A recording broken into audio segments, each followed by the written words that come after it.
Taxation. The federal government is paternalistic only in the administration of old age pensions and in the fostering of genius and creative originality.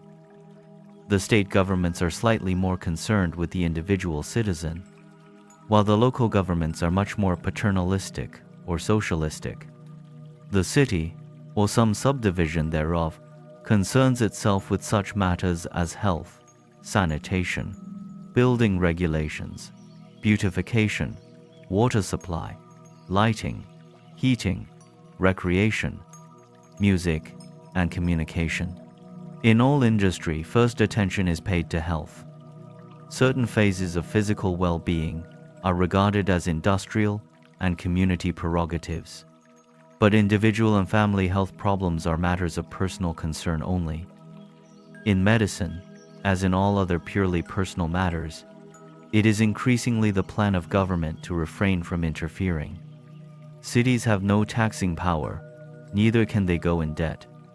They receive per capita allowances from the state treasury and must supplement such revenue from the earnings of their socialistic enterprises and by licensing various commercial activities. The rapid transit facilities, which make it practical greatly to extend the city boundaries, are under municipal control. The city fire departments are supported by the fire prevention and insurance foundations, and all buildings, in city or country, are fireproof have been for over 75 years. There are no municipally appointed peace officers. The police forces are maintained by the state governments. This department is recruited almost entirely from the unmarried men between 25 and 50. Most of the states assess a rather heavy bachelor tax, which is remitted to all men joining the state police. In the average state, the police force is now only 1/10 as large as it was 50 years ago. There is little or no uniformity among the taxation schemes of the 100 comparatively free and sovereign states, as economic and other conditions vary greatly in different sections of the continent. Every state has 10 basic constitutional provisions which cannot be modified except by consent of the Federal Supreme Court. And one of these articles prevents levying a tax of more than 1% on the value of any property in any 1 year, home sites, whether in city or country, being exempted. The federal government cannot go in debt, and a 3/4 referendum is required before any state can borrow except for purposes of war. Since the federal government cannot incur debt, in the event of war, the National Council of Defense is empowered to assess the states for money, as well as for men and materials, as it may be required. But no debt may run for more than 25 years.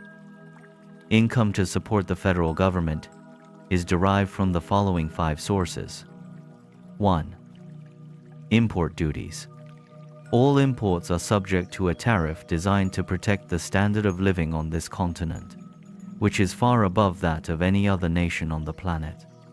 These tariffs are set by the highest industrial court after both houses of the Industrial Congress have ratified the recommendations of the Chief Executive of Economic Affairs, who is the joint appointee of these two legislative bodies.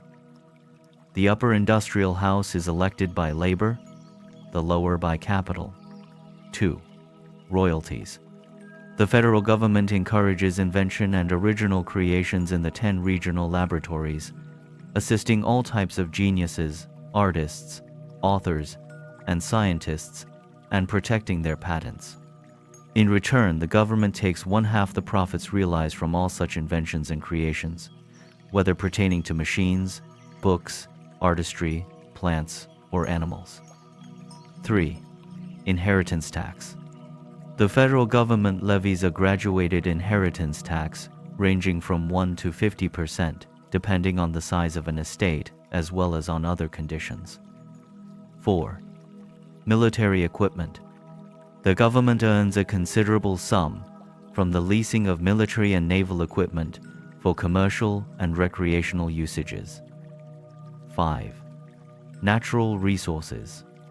The income from natural resources, when not fully required for the specific purposes designated in the Charter of Federal Statehood, is turned into the national treasury.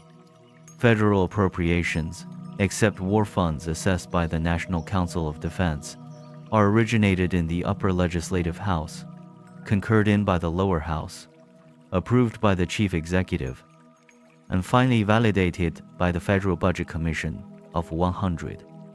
The members of this commission are nominated by the state governors and elected by the state legislatures to serve for 24 years, 1/4 being elected every 6 years. Every 6 years this body, by a 3/4 ballot, chooses one of its number as chief, and he thereby becomes director controller of the federal treasury.